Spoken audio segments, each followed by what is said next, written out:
Goeiedag en baie welkom weer by jou Lewelig dagstukkie, dag 355. Dit was Maandag en ons tema is van vrees na verwondering. Lukas 24 vers 36. Terwyl hulle nog oor hierdie dinge praat, staan Jesus self byteens daar tussen hulle en sê vir hulle: Vrede vir julle. Waar Jesus opdaag, verander deur mekaar in verwondering en vrees in vrede. Van vrees na verwondering. Die Maandag na Paasfees voel soos asem ophou. 'n Wêreld verward wat nie meer weet wat om te glo nie. Gister was daar 'n graf waarbinne hulle Messias droom gesterf het. Maar vandag lê hulle nie verstaan, nog swaar. Koppe en harte wat nie kan byhou nie. Hulle sit saam, maar elkeen met eie gedagtes wat maal. Nie seker nie, net saam. Deure gesluit, vensters toe, stemme sag. Want Vrydag het iets gebreek. Nie net Jesus se liggaam nie, maar ook hul droom. Jesus was hulle hoop, hulle antwoord, dit gaan beter word. En toe die kruis. Nou sit hulle met leë hande en vol koppe verwese. Kwaad en verwyd skree beskuldigings. 3 jaar opgeoffer, vir wat? Stille worsteling. Kwaad vir hoe dit geëindig het. Kwaad vir onreg. Kwaad vir eie lafhartigheid.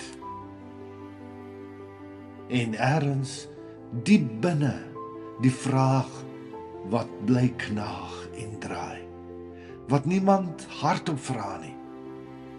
Here, hoekom? Maar dan kom kwaad se maat en vrees wat oor. As hulle hom kon doodmaak, kan dan ons ook kon vat. Hulle kruip weg, trek terug, maak toe. Dis wat vrees doen.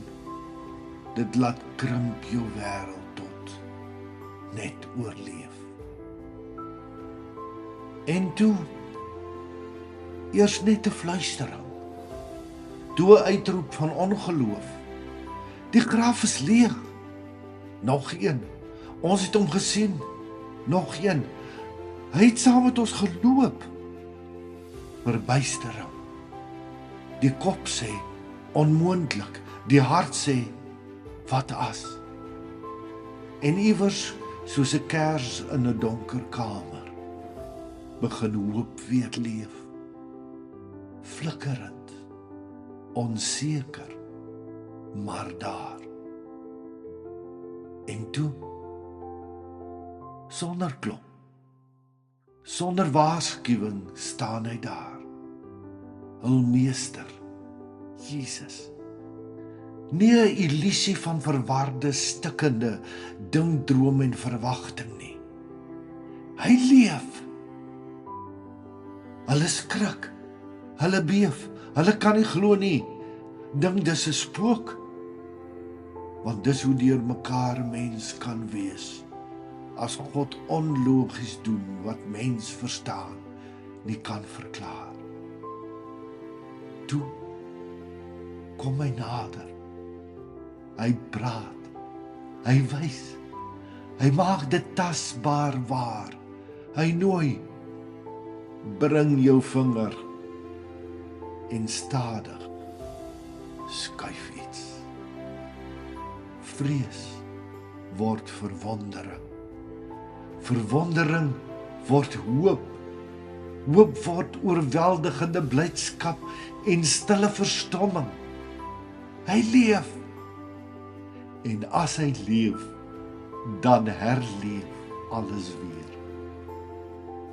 Maar dit was 'n pad deur traan, deur vrae, deur kwaad, deur teleurstelling, deur selfverwyd, deur deure. Dalk net miskien is dit waar jy ook sit vandag. Nie meer by Vrydag se pyn nie, nie meer by Sondag se oorwinning nie, maar by Maandag se mengelmoesmengsel van nie verstaan. Nog nie heel nie, nog nie klaar nie, maar ook nie meer sonder hoop nie. Hy wag nie totdat jy alles verstaan nie. Hy wag nie dat jy eers reg moet glo nie. Hy kom sommer in. Deur jou geslote deure, reg in jou vrees, reg in jou vrae, reg in jou stiltes. En hy nooi, bring jou vinger.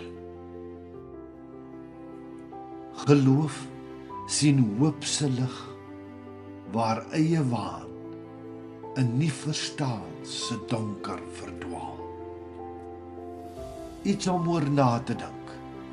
Hoekom dink jy, leef ons so maklik bo oor Jesus se sterwe en opstanding?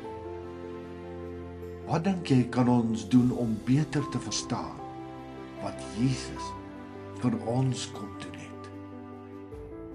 Hoe gaan jy vandag begin om as 'n nuwe mens onder leiding van die Gees 'n nuwe lewe te leef?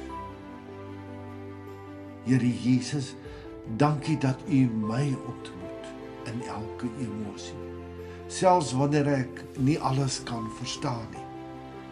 Lei my deur my onsekerheid, totdat U lewe in my begin deurbreek en my hart weer ewige hoop vind in U. Amen. Kom ek en jy gaan leef ook met die stille verwondering van hy leef hierdie dag en elke dag van ons lewe verder tot sy eer. Die opgestane Here seën vir jou. Liefde groete. Shalom.